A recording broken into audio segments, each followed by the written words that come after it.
You look at Liverpool as well, and we spoke about how important the full-backs are, especially on the right-hand side. I mean, I think Trent Alexander has not been anywhere near himself in recent times. And you see the majority of chances it's given away is down that right-hand side of Liverpool, or left-hand side for the team they're playing against. But it's not as if Trent Alexander's giving you what before he was giving you at the other end as well. He's not doing that either. So, there's decisions to be made. I mean, you can fall into the trap of, it's not lazy, but you can fall into the trap of thinking we're going to get the ball back and then we can still go and punish them. This Liverpool team are nowhere near the level, of the previous years. And sometimes it's just going to be hard work. It gets you back. We keep saying about, Liverpool are, they can still get Champions League. I still believe that, Boyd. I do still believe that. We're looking at it and we're judging that on, what we were able to do in the previous years. I'm not too sure this Liverpool team have got it in them because they seem to be, they get a result, then all of a sudden they fall away again, they come back, we get a result, and then it's like a case where we're like, oh, this Liverpool team's back, they're back, but it just seems to fritter away. They've got problems. You wouldn't be shocked if they didn't beat Palace. No. And that's where they are at the moment. You wouldn't be shocked. Yeah. Tough place to go.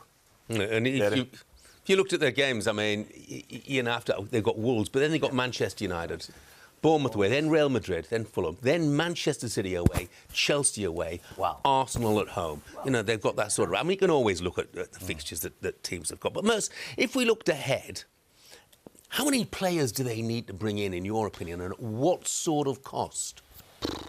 I think up front they're all right. I think, you've got Salah, you've got Jota to come back, and you've got Diaz to come back.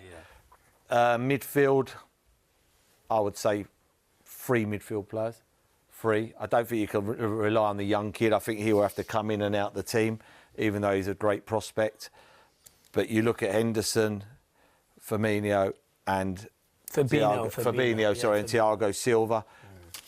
I think you'd keep one of them to be a bit part player. Then I think at the back, I think you've got to say over the last couple of weeks, but I haven't played at the back, but I think Dawes would be better off, but I think Gomez and the Matip have been found out when they're not playing with a Van Dijk, when Van Dijk's not at his best.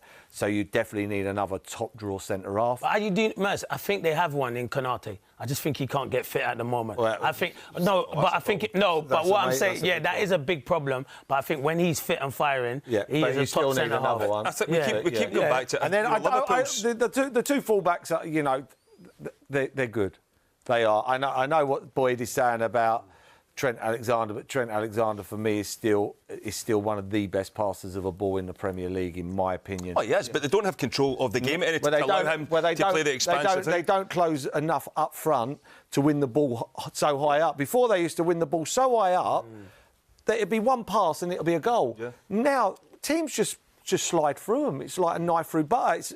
It's not in sync. One person closes down, that person don't. So these teams are good enough to rip through you. The problem is, Clinton, I mean, we have a list of players, midfield players and defenders that maybe they need. Yeah. But Liverpool are not a Manchester City. They're not a Chelsea. Can you see them spending that sort of money on whole-scale strengthening? Well, they need to spend. If they want to compete next season, they do need to spend. Arsenal went and competed. They're challenging. Man City will spend again. Newcastle will go and spend. Chelsea could go and spend. So if you want to finish in that top 4 or be challenging for titles next season, you need to go and spend. The owners now, they've obviously said the club was up for sale. Now it's not up for sale. But then you've got to back Jurgen Klopp. Because if you don't back Jurgen Klopp, evidently he will have to leave that football club because he's want to be challenging. Jurgen Klopp don't want to be finishing 7th and 6th. He wants to be challenging for titles like they've done over the last couple of seasons. So you have to back the manager. We sit on there every week and we talk about Liverpool. Are they back? And then they go and lose to Real Madrid. And then we talk about they need to, evolve and bring in some new players and stuff like that. So now it's down for the hierarchy to back him in the summer. Because if you don't spend money, Jeff, you're going to have another season like this season.